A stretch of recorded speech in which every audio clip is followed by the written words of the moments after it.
you're both like, I think we'll go ahead and get started.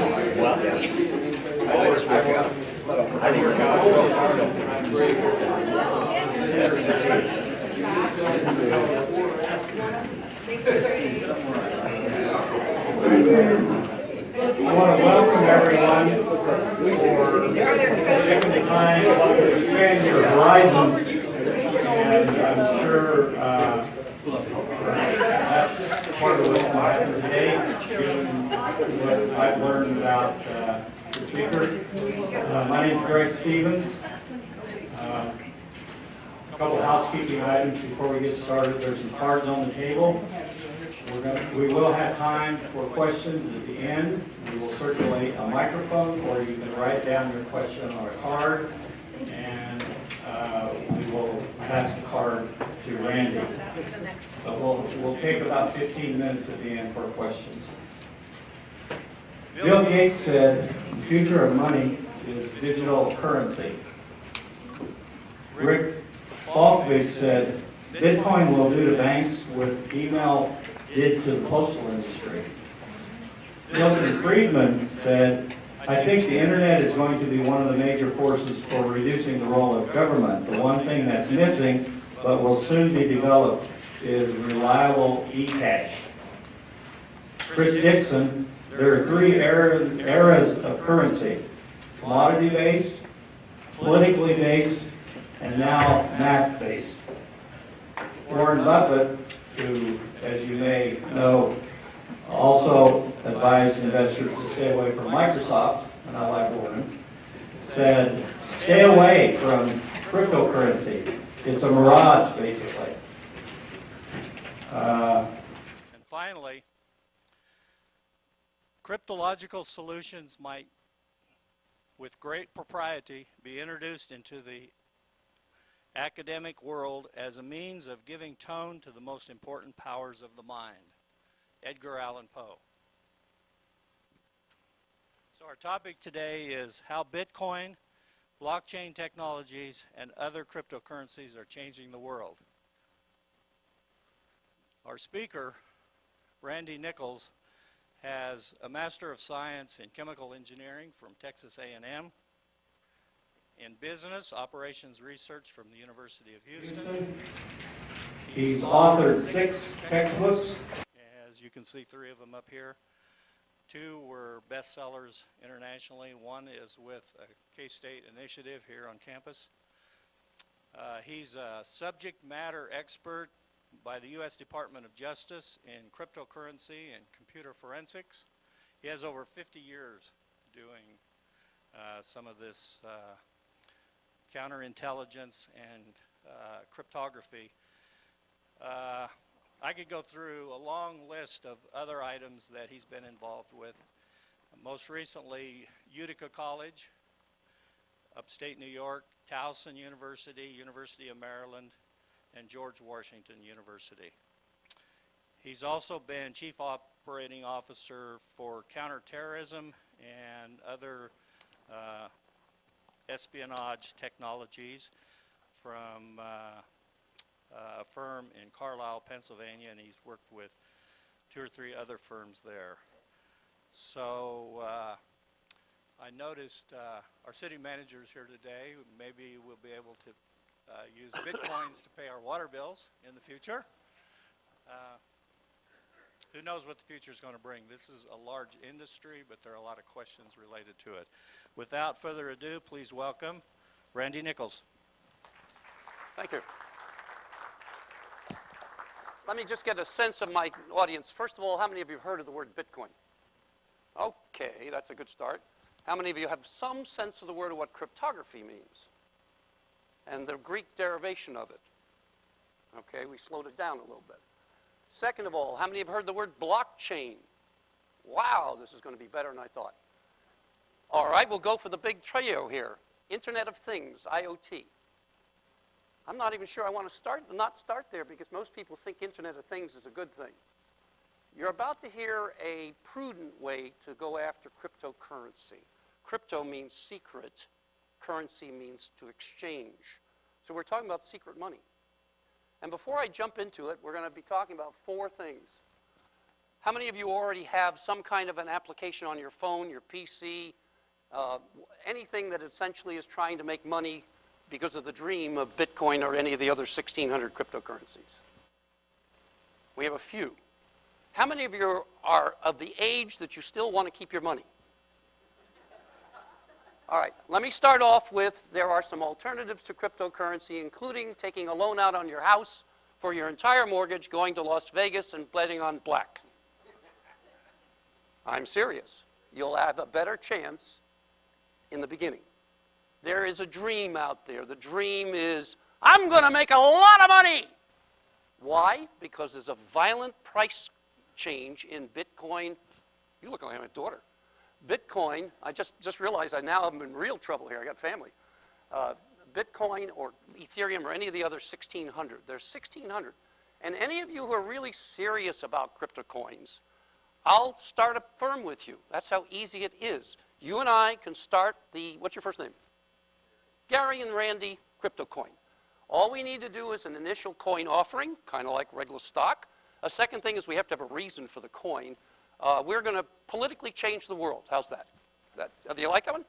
And third of all, we need some money to kind of seed this thing. So we'll get all these people who seem to be, want to spend their money. And we'll go out and advertise the Gary and Randy Crypto Coin. It'll probably start at, oh no, I was thinking more like a cent. All right. We have a little competition out there, Bitcoin. Bitcoin owns about 48% of the market. So let me start off with what is cryptocurrency. And I'm going to be phasing in Bitcoin, but it is the same kind of thing that works for Ethereum or any of the others like Litecoin. I'm actually going to try to steer you away from Bitcoin because it's too well known. There's too much violence in it. And until the regulators come in, which, by the way, cryptocurrency is designed not to have regulation, all right? So what is it? It's purely digital. It's a piece of code. You can't hold it. There are Bitcoins out there. There are actually 21 million of them, of which about 80% have been issued. But you really aren't doing that. You're actually getting Bitcoins by a piece, literally a small piece of code. It's protected by cryptography, meaning it's protected by other code, all right? But you really don't have a finger for it. You say, well, why would I want to do that? Because it's violent swings and you can make a lot of money. And there are some protective mechanisms that actually make it very positive. There are also some things that people, I have found, have rosy glasses. And the rosy glasses is the word security. Let me jump forward, if I can, and I'm changing my game plan because I saw so many people with IoT. IoT again, please. Internet of Things. Do you understand how upsetting IoT is really? Do you see it as a good thing or not? IoT means everything has a storage, if it has electronics or a computer, your car, your toaster, your washing machine, everything. I have on my phone right here the ability to contact not only the 14 cameras in my house, but the washing machine. Why would I want to do that? Because I'm in the business of ransomware. I'm in the business of taking over your computer. I'm the guy that breaks the code of the terrorists. I want to break into your system. And this is how I would do it. I can tell you how many times you flush the toilet in your house. I can tell you if in your, yeah, you look at the slate, yeah, sure. No, that's not sure. That's a very difficult thing. How do I do that? I mean, my students say you can't do that. I say, absolutely, I can do it. What are we flushing? Water.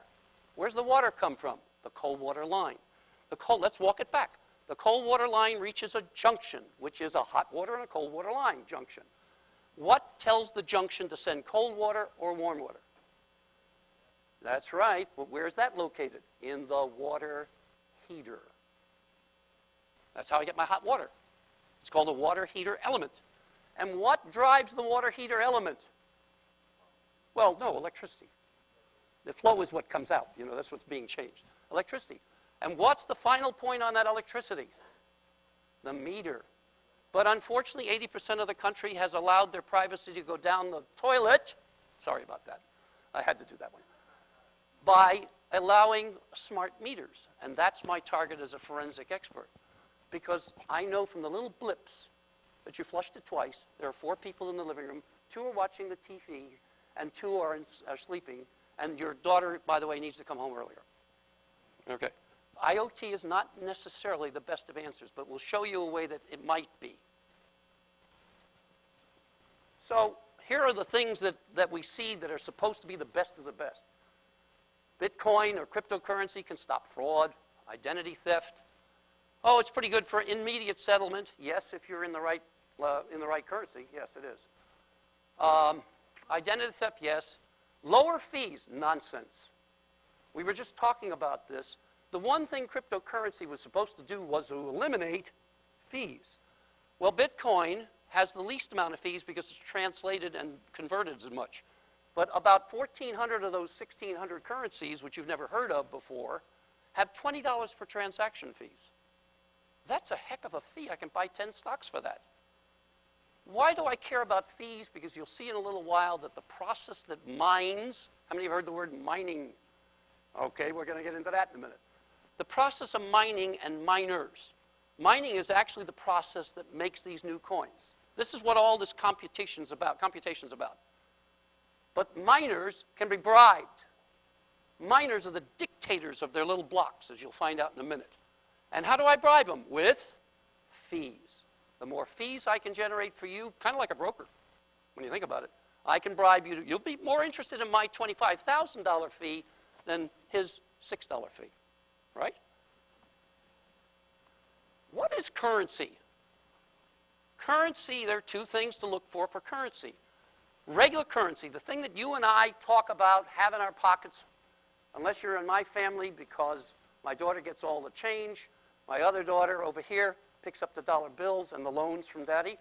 The wife changes all the 10s. I'm left with 20s. Now, you'd think that's great. I'm getting the 20. No, because anything I do, I have to change the 20, which now goes back and reverts to the coins and the dollars. And you got it now? So I'm broke all the time. But I have 20s in my pocket for about a second. You know. But the economic health of our country is what we base our real currency on. The economic health of our country. The fact that you say you have a $10 bill in your pocket means nothing. We don't have a gold standard. We haven't had one since 1933 when I was talking to Lincoln's kids. That doesn't go over well with the older people, but it did all right with the others. In 71, we finished off the gold standard and the silver standard. There are no standards on our money. You say, why do I care about a standard? Because I actually know what it's worth. It's worth what you and I say it's worth. If we want to buy this chair for $25 and you got 5 5s and I have a 20 and a 5, okay, and we agree that this chair is $25, we have a deal. Maybe. We have a deal, right? I now want to buy your car. You tell me your car is worth $22,000, I'll say I'll give you $4,000 for it. We don't have a deal, but we still have the money that we're in our pockets. In cryptocurrency, that's not the case at all. It's not based on reality. It's based on the work a computer does. It's based on your computer machine calculating a bunch of numbers, trying to solve a puzzle. Think about that for a minute. There is no basis for cryptocurrency other than an algorithm. So where's the trust? In theory, on real currency, we're supposed to trust the gold standard, which would be where? If it's still there. Fort Knox. Has anybody ever seen that, by the way? Oh, really? I've never met anybody who did. That's great. I didn't know there was a... Is there gold in Fort Knox? The Army said. Oh, okay. Well, yeah, okay. See, he hadn't seen it either then. But the trust in a cryptocurrency is based on algorithms, cryptography, which is very trustworthy. I've been in it for 50 years. However, it's a system. People forget that you can break into any system. I don't care what's inside a system, the vault, but I have what goes in and what goes out. So if I can change the what goes in, what happens to what goes out, no matter how strong the inside is. It's junk.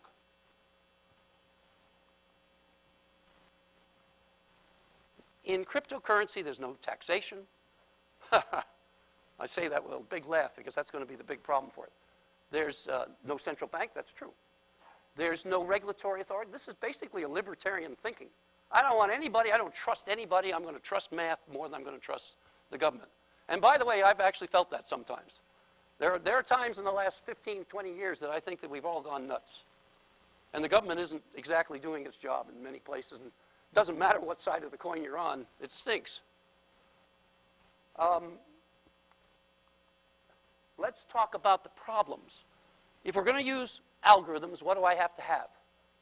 I have to have validation, and I have to have authentication.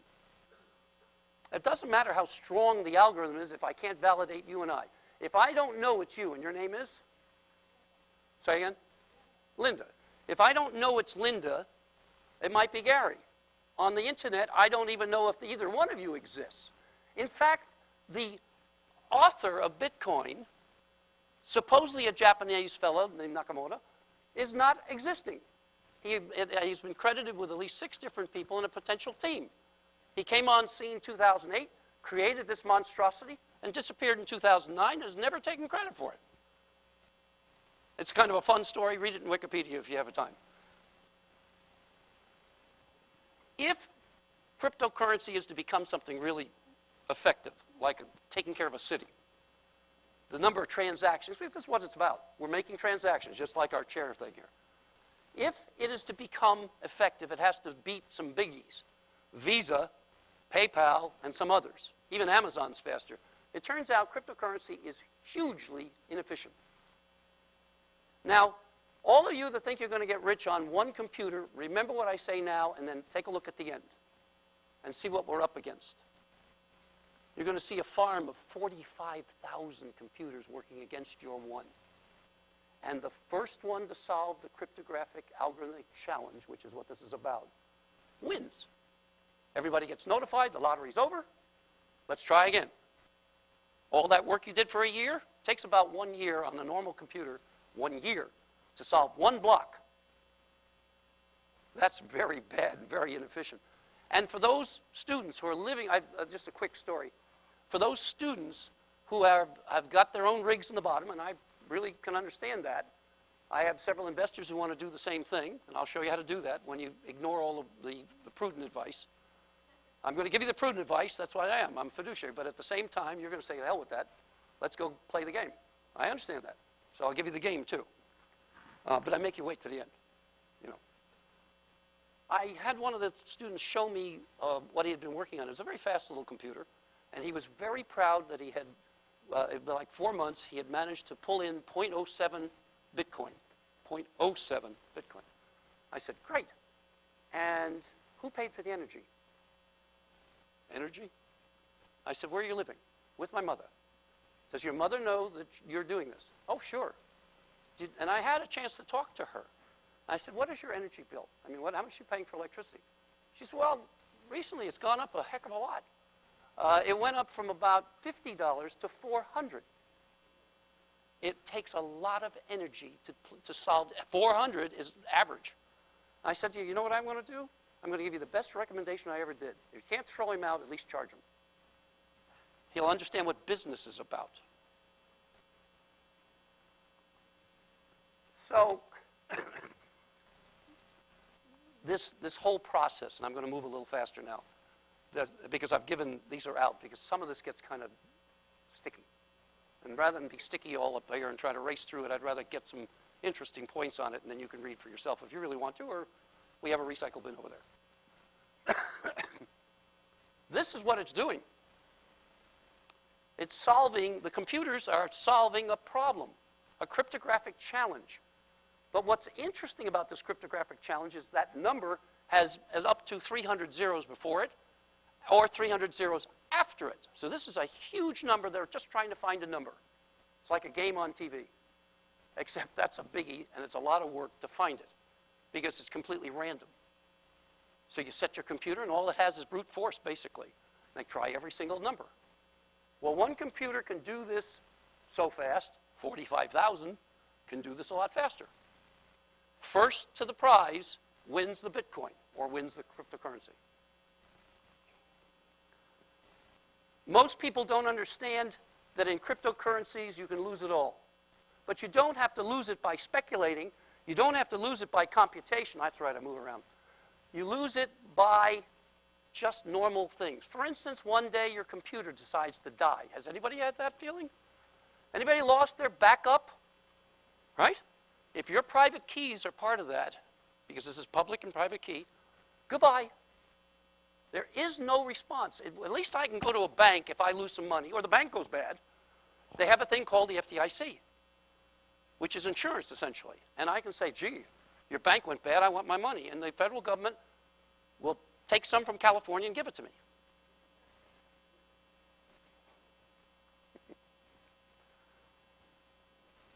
There is no mechanism like that. There's no way to recover. There's no non-repudiation. I buy a book from Amazon using a Bitcoin or using Ethereum or whatever. I don't want it. I wound up, it was a gift. Somebody gave it to me. Guess what? So what? You bought the Amazon book. There is no getting out of anything. This might be good, might be bad, but if you're talking about scaling it up to the world or a city, this is a problem. Because not everybody agrees with what the city's policies are. Or the country's policies, for that matter. Okay, let's get out of that one. Fees. Fees can range anywhere from nothing to 20 bucks a transaction, which is pretty high. Your Visa card only takes, for the merchants, about 4%. 4% is usually what they go. This is talking, when you're talking about a $100 transaction, you're giving a fifth of your money. I want you to remember this slide. This is a biggie. This is important. We're moving into blockchain. First of all, the data structure is called a block. There are other kind of data structures, circular, stars. They've been around for years and years and years. This is not new stuff. You keep hearing about it as if it was the hula hoop of the age. It's not. In Italy in 1167, they used the same kind of technology. It was a little slower. Didn't have computers. They did by hand. And a whole bunch of monks running around. But they used blocks. The structure is just a simple block. What is blockchain then? It's a secure ledger. You got to have a way to, if you're going to do transactions, that's what this is all about. You need to have a ledger. You need to be able to follow these things. I give gas, I want a gas receipt. If I go to my outside of my washing machine, I want to know how many coins I put in so I don't have to give them to my daughter. There's a lot of things you want to track. And if you're married, how many are married? Now, this is for the women. How many of you control the money? Yes. Well, we know that. And if we're smart, we know that, okay? The problem is, what do you want always from us? A receipt. Now, I do the taxes, so what do I want? A receipt. You got it. It's shared. That means everybody sees the transaction. This is very different. If I go to the bank, I can't see your transactions. I can't see how much the farm cost. I can't see whether the price of wheat went up or down. I can't see any of that stuff. I might be able to get it at other sources, but not at the bank, the specific transaction. You can here. Third, it's distributed. There's no single point of failure. It's everywhere. You own part of it, you own part of it, you own part of it, you own part of it, and you can see everything except the client's name. That's very good. I mean, that's a very solid technology. That's using a simple thing and turning it into much more complex, but it's still very valuable. Lastly, it is a secure and immutable. Immutable we talked about. Secure, I'll argue with quite hard, and I'll show you why. Remember the security issue, because if I'm going to use this technology to go to the IoT, I'm now going to scale up and use everybody's land contracts, everybody's loans, every ticket that you pay to Salina, because we have a cop out here that likes to get us all the time. Every single loan, every single grant that we go, every piece of paper that you can imagine would be using blockchain. The problem now is scale, and the bigger problem is security. I don't know whether you know it or not, there have been a few breaches recently. Some very big ones. Nobody's in jail. What's even worse is Equifax, which affected 890 million people. 890 million accounts, sorry. That may not be people. 890 million accounts. Think about that for a second. Nobody's in jail. In fact, they knew about the breach 8 months before it happened. I mean, you knew about it 8 months after that happened. So you might say to yourself, so what? They bought LifeLock. Whoa, where am I going now? They bought LifeLock after they found out about the breach and offered you, in the goodness of their hearts, protection for your accounts. Well, they give you a year free. How many people will stay with LifeLock because they think it's a, a decent thing, although they've been cracked 11 times? Most people. Actually, it's pretty high because it's a service and you think you're protected from the company that should be in jail. They own the company, and therefore the second year and on, those profits, guess where they go? Back into the same people who breached you. Facebook's got a little problem right too. They not only breached you, they are now breaching you based on principles that I'm talking about here. Because it turns out the company that's in the news used this technology. Doesn't mean they lost it there, but you got to be kind of cautious.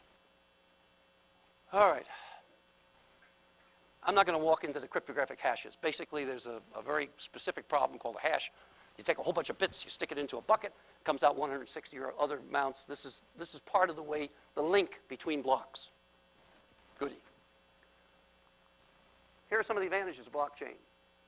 High level, eliminates stability, increased transparency. I agree with all of these. Increased frequency, increase the access, customization, yes. Security, no. Ethereum is another cryptocurrency. They actually saw something that's much better than Bitcoin. And if you're going to jump in, guys, here it is. This is one of my recommendations. This one's going someplace. They have a different view. They're not just currency. They're thinking in terms of changing the entire web. By the way, everybody knows what the internet is? Okay. The web. They thought in terms of why not use our blockchain. I know it's heavy stuff. I'll get to the unheavy stuff. It's a tough subject when you get three of these together. It's easier. Blockchain, I can dance. Will that help? Would that work? Okay. Blockchain says if we're going to trust the algorithms, let's use it on everything. If we're going to trust the algorithms, let's use it on everything. Gas receipts, land, hog futures, anything. Yeah, and then we go to this. Now, this is very difficult to see, I understand. I'm sorry about that. But recognize the top, if nothing else. If you see some of the logos, maybe you'll see some of the logos. These are the people who agree with them. These are the people that you can actually use Bitcoins, Ethereum, and other things to exchange or barter with and so on in technical, financial, organizational, personal, and right now, big-time retail and entertainment. Games, Amazon, PayPal, coins, real coins, I mean, that kind of thing. So there's a lot of people out there who agree that we're changing the internet. Now think a minute. How many people have a lawyer? I do. A lawyer. How many have a CPA? All right.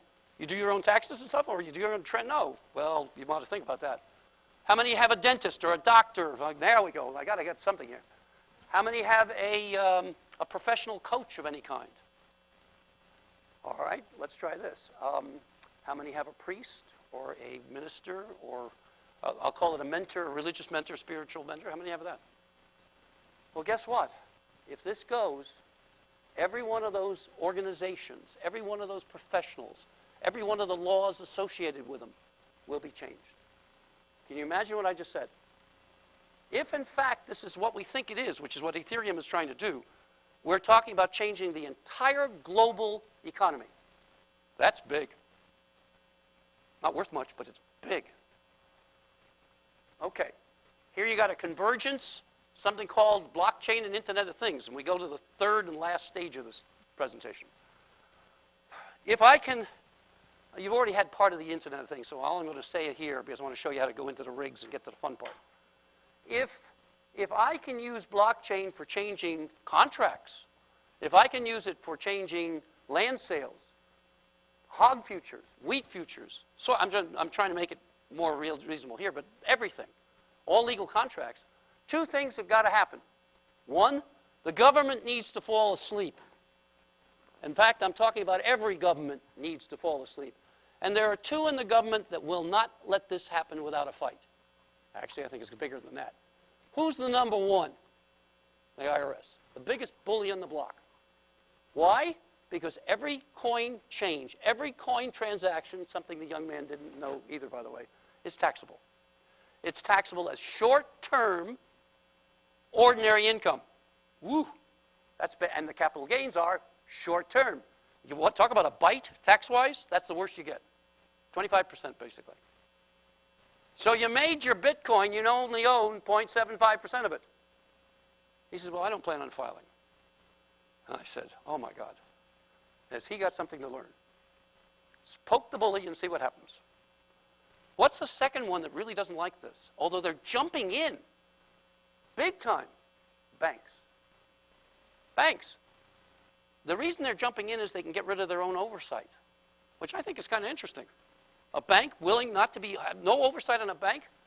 We used to have a mafia that used to use that kind of thinking.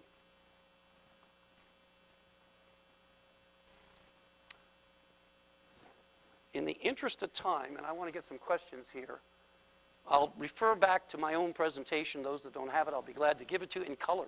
It's a little expensive to do color on these, I found out. So you're getting them in black and white, but if my email is coming up, send me an email from your thing, and I'll send you a copy if you want a color one or if you want to just take this home. But there are substantial advantages, whoops, jump one, substantial advantages to doing this and substantial disadvantages. This is not a cakewalk. The number one disadvantage to blockchain taking over IoT for those esoteric people who haven't fallen asleep on me are security issues. By the way, Bitcoin and Ethereum do not use the deep web. Almost every other cryptocurrency does. And I'm warning you, it's so bad out there in the deep web that the ransomware people, how many know what I'm talking about, a ransomware, is down from $20,000 to $574 average because they can get it in Bitcoin. So they no longer say, pay me in cash and take a chance that the cops get them. They do it in a ransomware now. They set your computer completely wiped out and threaten you with the key, of course, for $574. And guess what? They're paying like the lambs to the slaughter.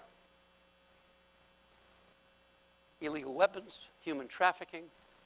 This is the worst place you could possibly be because it's anonymous, supposedly. Actually, we can argue that one in a minute too, but it's anonymous, mostly anonymous. Is that where you want your money? Think about that. Do you feel comfortable putting your money in something that's that difficult an environment? Here's one attack on blockchain. It's called the 51%. Remember we were talking about fees a little while ago? All right. Well, there's a 51%. It's called a dominant attack. It means that if I have enough computers to overwhelm a particular node, you're the node. A user can be a node. You've got your one computer, or two computers, 5 computers. I've got 58,000 running against you. I'm probably going to dominate the calculations. Okay? Not always. She had more than 560 tickets going into this casino night, and somebody got it with 3 tickets. So it's not always, the lottery side. But the dominant attack now allows me to put in my own transactions. And the miner, the guy watching the computer, doing nothing, watching the computer, gets the transaction fees and can hold your transaction fee, the liquidity, up for hours. So you go in at 3,000, and you see it go to 8, you want to do what? Sell! Well, if it's Bitcoin, you probably can get out right away. If it's one of the ones down on the list, it might be a week. And some days, they don't have any transactions at all. Which, by the way, usually the longer something waits, what also happens? Right. Okay, here's the old man talking. And then I'll get into the fun part. This is for those of you who I hope will hear this. If you go home with anything other than that ledger slide, this is the one I want you to remember. Investment is not for the weak-minded. It's not for the speculator. Investment is something for the future. And most of us we want to keep our money, we want to go into retirement, alive. If you're the kind of person that wakes up like I do and I go, I'm alive, it's kind of a nice. I also shop or get my hair cut at the 12 hairs or less shop down the thing, So if you're thinking in that version, these are good. If you're a young man or a young woman that wants to just play the game, and you got an extra 1,000 from your mom because she's not charging you for the energy, go for it. Rule number 1, these are without departures.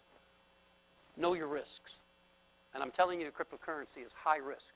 Currently. It may get better. There are lots of places it can get better, but currently it's high risk. Second, that risk, by the way, tells you what kind of portfolio you're going to do. Second one, diversify, diversify, diversify, diversify, diversify. I want everything. I want Walmart. I want the haircutting place. I want the parking lot attendant section. I want everything. The dress shop, the dollar shop, the gas station. Give it all. I want a little piece. Because even if some of them go up or some of them go down, it's going to average out, and the average is always in my favor over the last 200 years. 3, balance. Don't believe it. Check your investment package. If you've set an ROI of 15%, that means I want 15% in my 403B or 401, whatever they are, or Roth, whatever. If it doesn't make that 15%, get out. If the farm doesn't produce the way you do, you're either going to buy some more, or you're going to get a loan on it, and what happens? You've got additional debt where you didn't expect it to be. Get out. If it's not making it, replace it with something that should. This is the one that kills me all the time, because when I break this rule, it hurts so bad I can't tell you. Never, ever, ever, ever, ever, ever, ever, ever, got enough evers in there? Ever, ever, ever fall in love with a stock or an investment. It will never work out for you. 5, invest regularly. Please remember a little of that. Okay, how do I get in the game? Now we get to the fun stuff. Well, we can do 3 things. We can mine it ourselves, and I'll show you the rigs to do it. That means you become a computer, and you're the miner. And you're looking to add new blocks, change the blocks for yourself. That means you're going to buy a bit of equipment in a few minutes. The other way is I can gang up. We've already ganged up on our thing, but we probably should gang up with a few more people and see if we can't pool our resources, and then we'll apportion the profits. That's ganging up. Lastly is we can play the market. That's the easiest way to get in. Yeah. It's also speculation. Remember, when you get in the market, you don't own anything. Nothing. This is just on the price changes. And by the way, you'll get a few of those. So you got to say, those are things. How do I do it? Here's the simple. I'm going to sit for a minute so I can look at it. I choose a broker. I'll give you a few of those in a minute. I open an account. Doesn't it sound like Schwab or somebody like that? I'll pick an electronic wallet. I don't have to work with the people I'm in. I can choose my own wallet. A wallet just is a place for transfer of money. Changing the money from, let's say, a Bitcoin to real dollars. You know. Choose your preferred investment company or investment vehicle or investment cryptocurrency. I don't recommend Bitcoin, not because Bitcoin's bad, but because they own 48% of the market. That's not exactly the way to make money. If you want to make money, if you're really going to speculate, speculate. Go to something that's 10% down or something like that. Buy long or sell short. It's not like open shorts. This is just buying and selling. Okay, here are some of your brokers. The top one is Coinbase. It's large. If you've been to their website, it's awful.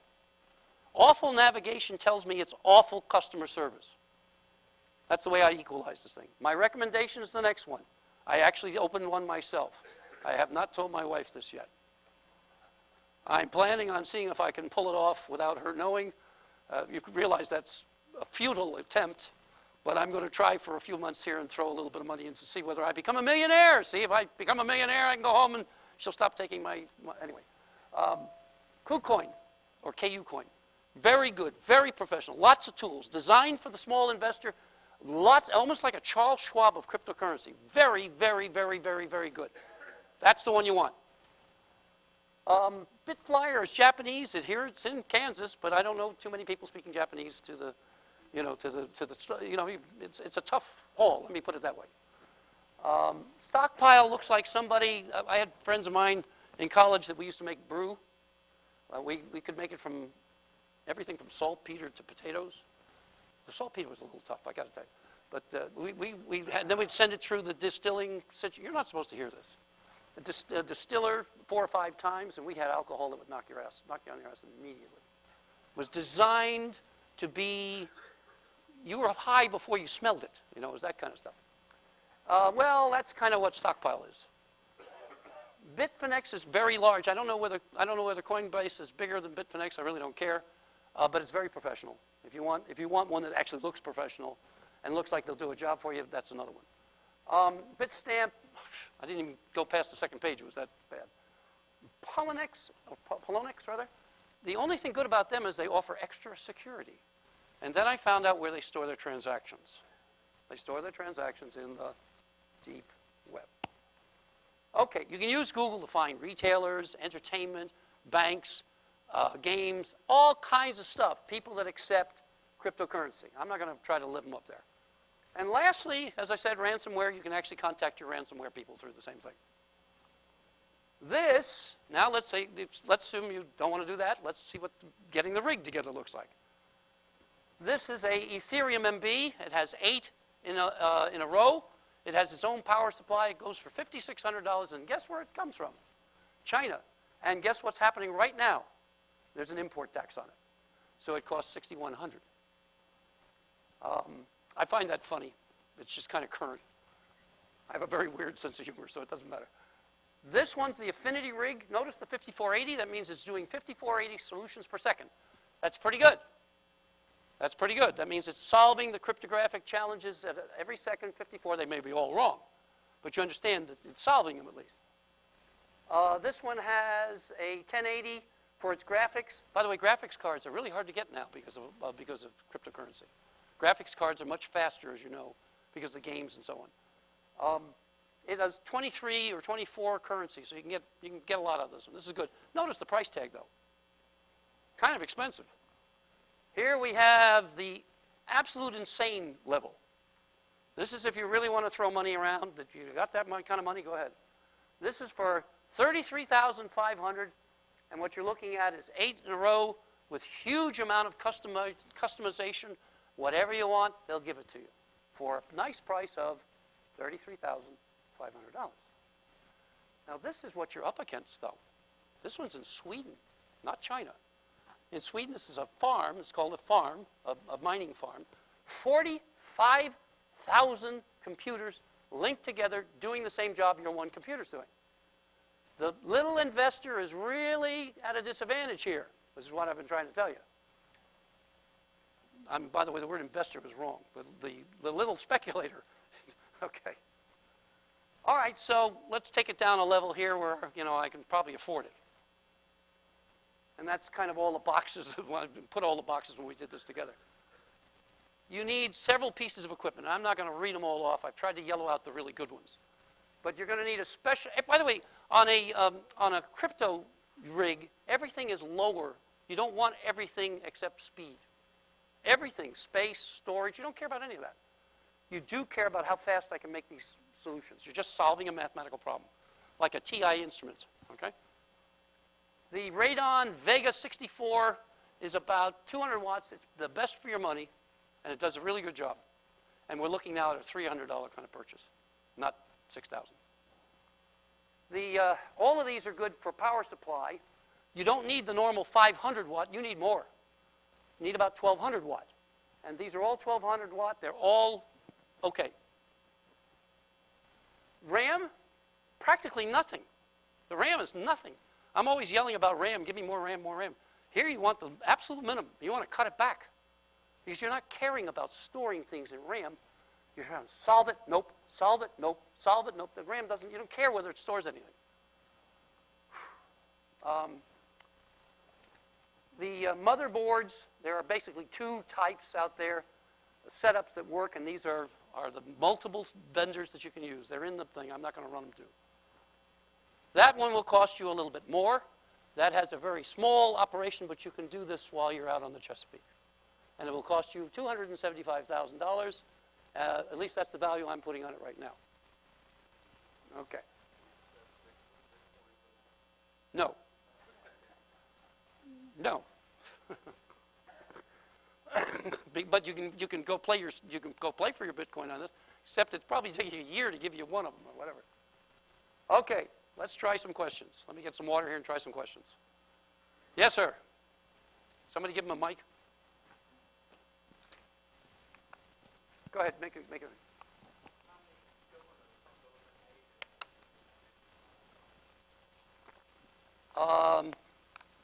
Korea, China, Japan, Sweden, Germany, France, England, us, right off the top of my head.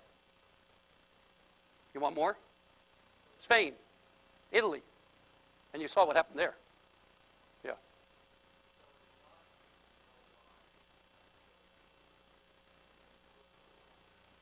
It's influence, there's no control. This is almost volunteer.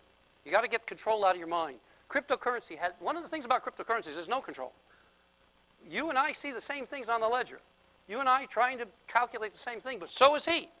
So is she. Sorry, she. There's no control, but that's the problem. Right now, there are a lot of people trying to put control. I talked to a representative in Missouri recently who may or may not be in my audience here today, I don't know.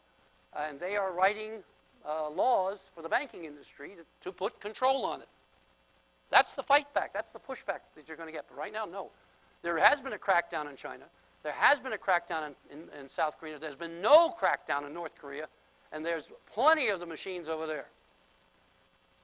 Part of the problem is we have some players in this game that are not playing equal and fair. And that's unfortunately what you're up against. Yes, sir.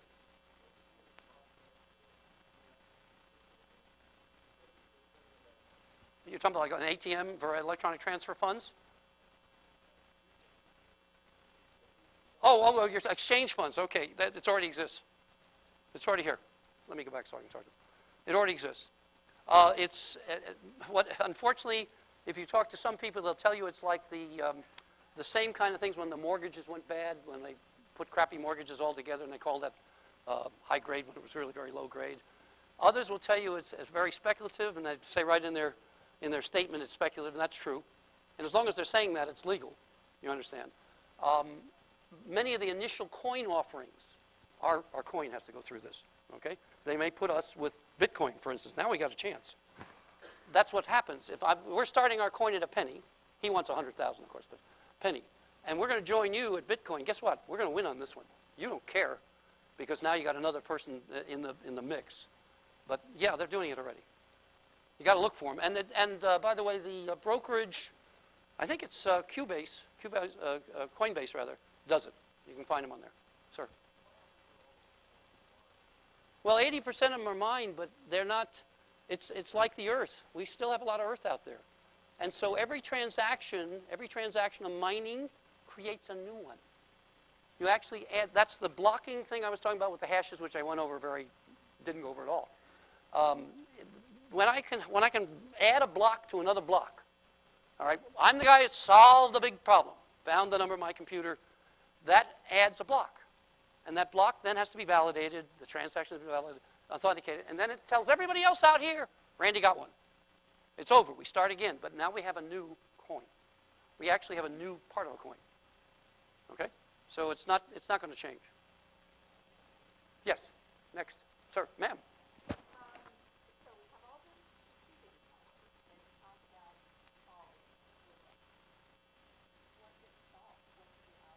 Oh, it's like a puzzle. It's a big puzzle, a really, really, really big puzzle. The outcome is I found the answer to that puzzle. That's all. Yeah, it means I get the prize. The prize means that I now have mined a piece, like I was talking about here, a piece of coin or a whole coin, depending upon what the process was. And now I have to see whether I can add it onto the ledger. Remember the secure ledger I was talking about before. And well, we all have access to the ledger. And it's on your computer, it's on your computer, it's on your computer, and so on. And you and I have just solved the problem. We'll apportion that Bitcoin. Let's go with Bitcoin. You get half, I get half, that kind of thing. We've just made some money. And we've just told everybody else, screw you, we made some money. All right? But now the process starts over again. New lottery, just like the lottery. In fact, the lottery has got a chance.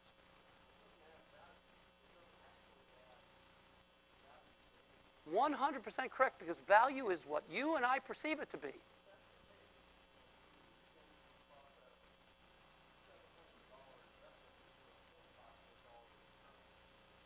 You got a tax. Yeah. Because it's a pendulum. It's not that simple. One person making a $4,500 up is going to, remember, it's buy and sell. It's the same kind of thing as a regular stock. It's buy and sell. The operational side of it is different. But frankly, I'm buying and I'm selling. Take away all the crypto coin business, all the blockchain. I went in at 3,000. I solved the problem, okay? And it comes out at 5 because that's the current value where everybody else is doing the same kind of thing. You understand? Just like the regular market. So I actually went into that market at 3,000. I came out at 4,500, 5,000, whatever it is. I made a profit. Guess what's happened on the other side of the coin, on the market? Somebody has lost money. Yeah.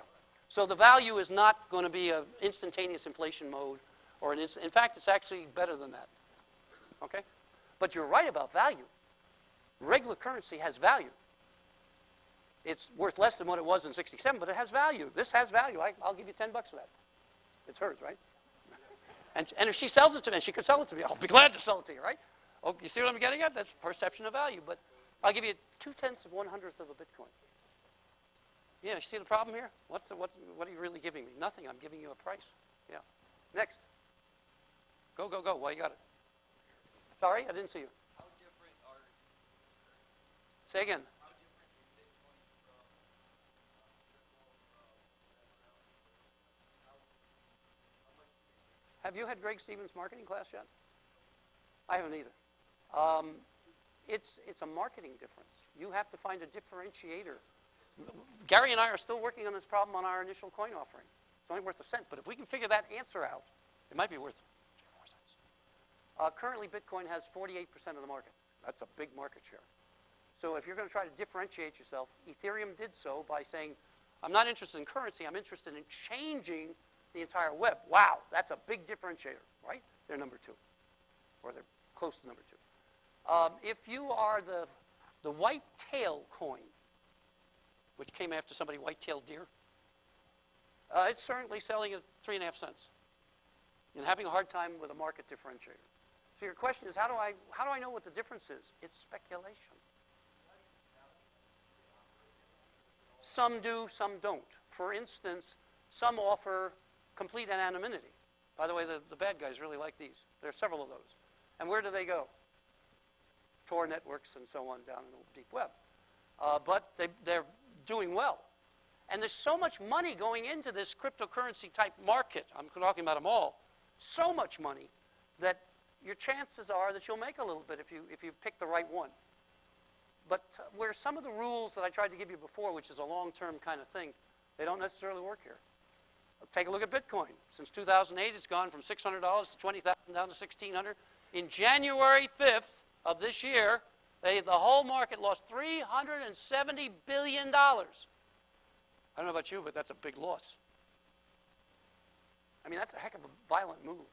Whereas even Equifax, before its little gamesmanship, lost 0.5 point. 0.5 point. You think they cared? Go ahead. That answer your question? Sort of. Throw it at me again. Maybe I'll try again here.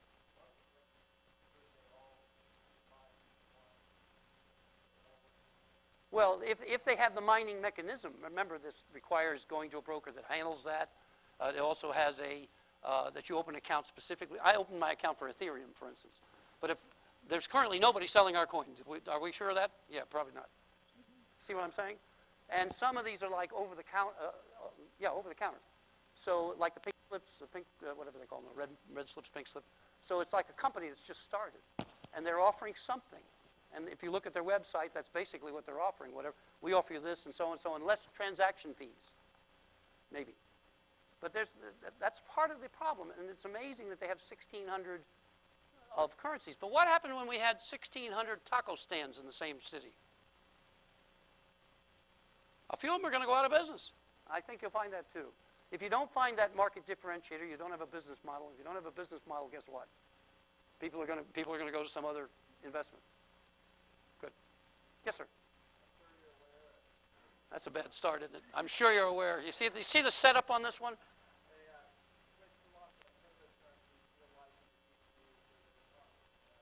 Right. Especially graphic cards.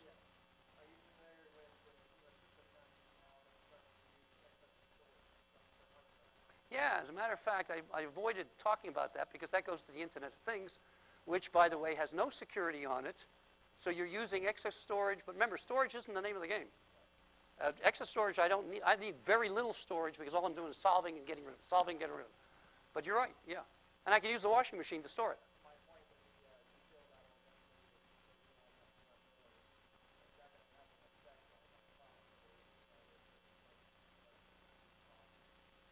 Well, I can only say it from this way. I mean, you're asking a question that God could answer better than I could. But currently, and in the last 22 years, storage costs have gone down.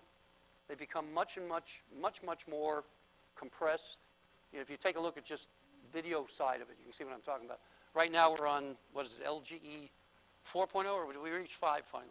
I mean, phones are at a compressed signal of 5.0. You're going to see it go that same trend, because technology works for us, and the speeds are going to go up. Everything's going to work against, by the way, the security side of it.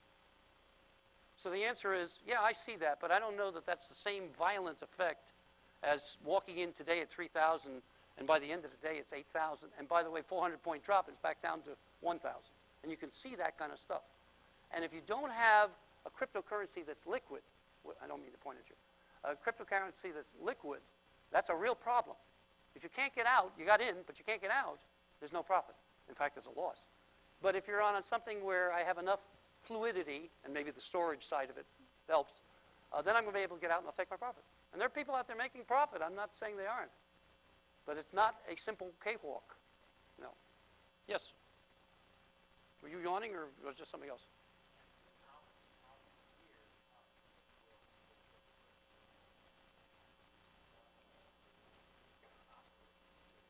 Never. And here's why. Watch this. Watch the hands. How many of you have books in your home? Hardcover books. What is the current trend on books? What do you do with your books? Online. And what's another one? Yes, selling back, right? Which you don't get the same price on them, so on, but sell them back. And then you reuse them again. You go to Amazon if you like. You can get them 4 times used, but that doesn't look too bad. And you get it for half the price or something like that. What else? You plan on giving up your Bible? I'm not being vicious here with this. I'm just saying that there are Bibles online, right? But I don't know many families that give up things that are really important to them, is what I was getting at. Books are going to be here for a while. So is regular currency. Because what's happening is it's unequal with respect to regulation. We'll actually put some fair regulation eventually on it. The banks will say, okay, in fact, Goldman Sachs has already got a patent on doing just that with a third party. Remember, cryptocurrency was designed to get away from regulation. But Goldman Sachs has a patent on its own little wallet, its own little crypto coin, and they're using it as a third-party checker, validator and authentication, at the SEC. Think about this for a moment. We're trying to get away from all this stuff, and I'm going to use the SEC as my checker, my authenticator. Okay? China has absolutely no laws on its thing, and neither does North Korea. I'm sorry, not China, North Korea. And here's the problem with that. If they get to that dominant 51% I was talking about, which, by the way, can happen, you don't have a chance to make money. And there's nobody to say, wait a minute, you're being unfair here. You shouldn't be doing this. They don't care. Now, it's surprising the Swedes are doing this, though. So the answer is no, never. Okay. And I'll be dead if I'm wrong. The end of time, I don't think Christ will be too concerned about this, but... Whoever has the largest composite would turn that into what? he would exchange it for real gold. We could do gold, or silver, or palladium, or... What's the other one? Palladium, gold, silver, platinum. Yes, thank you, platinum. So that could be Sure, sure. You can do that now, by the way. You can do that now.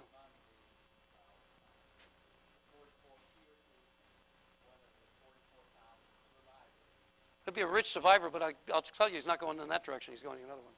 Yeah. Randy, we have time for one more question. Was there one back here? Who's it? Which one? Did you have one? No. He was yawning. That's all Go right. back over here in the corner. Sir. I've heard that. I'm going to say no, it's not. I actually believed that at one time, so I know exactly where you're coming from. The question is it a Ponzi scheme? No, it's not, because cryptography is quite secure and is quite good in terms of authentication. You use it all the time. You have an ATM card? All right. Is it a Ponzi scheme when you walk in the door and you put your ATM card and it validates who you are? Well, okay. Look, I don't have any money either, but the point is I don't think they're cheating me. You know, my wife is okay, you know what I'm saying? My daughters aren't cheating me, but they seem to wind up with more than I do. If you follow? That doesn't mean it's a Ponzi scheme. A Ponzi scheme is completely illegal. There's nothing illegal about what's happening here. Zero. Whether it is speculative or not gives you those feelings of, I don't think it's fair. It's not fair. Does that mean I can't get into it? No. As long as you know the risk, get into it. And taking a moment, because he hasn't asked a question, so I'm going to address this question that he didn't ask. I understand you're the city manager. Good. I'm Professor Nichols. Nice to meet you. I would think that you would be thinking in terms, for a moment, of building our city and taking us forward. And I'm not looking at you like I'm going to eat your lunch or something. Because if you can develop the economic positiveness with let's say, a combination of academic and so on, a strategic view, you could probably change the job situation here by 500%. We're talking about technological centers. We're talking about computer centers, right? We're talking about professionals coming in. You're talking about finance industry coming in. You're talking about changing the housing market with a positive view on this thing. And I'm, by the way, a very prudent guy, but I'm sitting back. If we're even partially going this direction, this is the place you want to think your money. There's another place, and that's unmanned aircraft systems, but we can get into that conversation later, because I'm very much for that too. But there's no reason why this wouldn't be an economic developer. This would be top of the list in terms of changing Salino. And you say, whoa, what am I talking about? Because I've seen what's happened in other cities that have done this, where they suddenly say, okay, we're going to support the businesses that have access to retailers, entertainment, banks, and so on. For instance, if Sunflower decided to help out we'd have to talk to them and beat them up a little bit. I got it. But the point, let's say Sunflower decided, okay, we'll try a trial exchanges with Bitcoin or Ethereum. Do you understand what kind of money that suddenly means? The average this day or yesterday, what was that? How much money was exchanged about? You had the numbers. A Bitcoin. In one day. Yeah, for 1 day's transfer. Billion. Take 5% of that? Take 5% of that? Do you think we're going to have a few more buildings, a few more data centers, a few more people coming in, change the housing, improve everywhere? I mean, just think what your whole budget would be blown. But think about that. All right. Thank you all. I appreciate your taking your time.